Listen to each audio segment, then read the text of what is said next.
நெல்லை கிழக்கு மாவட்ட காங்கிரஸ் தலைவர் ஜெயக்குமார் மரண வழக்கில் சிபிசிஐடி விசாரணை தொடங்கி இருக்கிறது. சிபிசிஐடி அதிகாரிகள் திசையன்விளை அருகே உள்ள ஜெயக்குமார் வீட்டில் விசாரணையை தொடங்கியிருக்கிறார்கள். விவரங்களோடு செய்தியாளர் அறிவரசு இணைகிறார். அறிவரசு, சிபிசிஐடி விசாரணை துவங்கப்பட்டிருக்கிறது. இதன் முக்கியத்துவம் என்ன மாதிரியாக விசாரணையை தொடங்கியிருக்காங்க?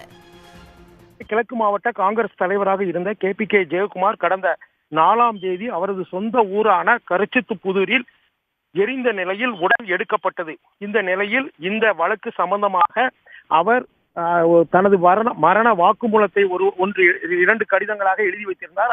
அதனை வைத்துக் கொண்டு காவல்துறையினர் விசாரணை நடத்தினர். இந்த விசாரணை 10 DSPக்கள் தலைமையில் குழுவாக தனிப்படைகள் அமைத்தும் அதுபோக தனியாக ஒரு சிறப்பு படையும் அமைக்கப்பட்டு விசாரணை நடைபெற்றது.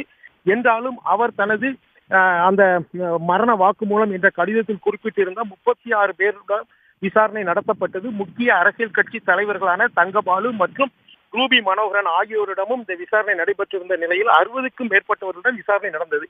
இந்த விசாரணையில் எந்த விதமான முன்னேற்றமும் இல்லாததினால் இந்த வழக்கானது நேற்று CBCIடம் ஒப்படைக்கப்பட்டது. இன்று அதிகாலையில் இருந்து CBCID ஆய்வாளர் உலகராணி தலைமையிலான காவல்துறையினர் இதற்கான ஆவணங்களை பெறுவதற்காக திசையன்விளை காவல் நிலையத்திற்கு வந்தனர். திசையன்விளை காவல் நிலையத்தில் வைத்து இந்த வழக்கு விசாரணையை தலைமையேற்று நடத்தி வந்த வள்ளியூர் DSP யோகேஷ்குமார் மற்றும் அங்குள்ள சிறப்பு இன்ஸ்பெக்டர்களுடன் அவர் இந்த வழக்கு விசாரணை முந்தைய நிலையில் எவ்வாறு இருந்தது என்பதை பற்றி ஆலோசனை நடத்தினார். அந்த ஆலோசனைக்கு பின்பு அவர் கரிச்சித்துப்புதூர், அதாவது KPK ஜெயக்குமார் சொந்த ஊரான கரிச்சித்துப்புதூரில் அவர் எரிந்த நிலையில் கிடந்த அந்த தோட்டத்திற்கு வந்து தற்போது விசாரணை நடத்தி வருகின்றனர்.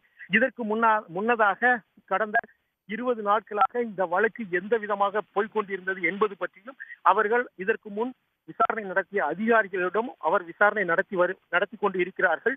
பொதுவாக இந்த எரிந்த அந்த தோட்ட பகுதியில் ஏதாவது தடயங்கள் ஏதாவது கிடைக்கிறதா என்பது பற்றியும் இப்பொழுது அவர்கள் அந்த இடத்தில் கள ஆய்வுகளை மேற்கொண்டு வருகிறார்கள்.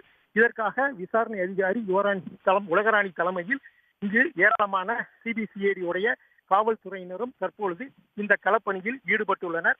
இவர்களுக்கு உதவியாக வள்ளியூர் DSP யோகேஸ்வரனும் சம்பவ இடத்தில் உள்ளார். உடனுக்குடன் செய்திகளை தெரிந்து கொள்ள சன் நியூஸ் பெல் ஐகானை கிளிக் பண்ணுங்க.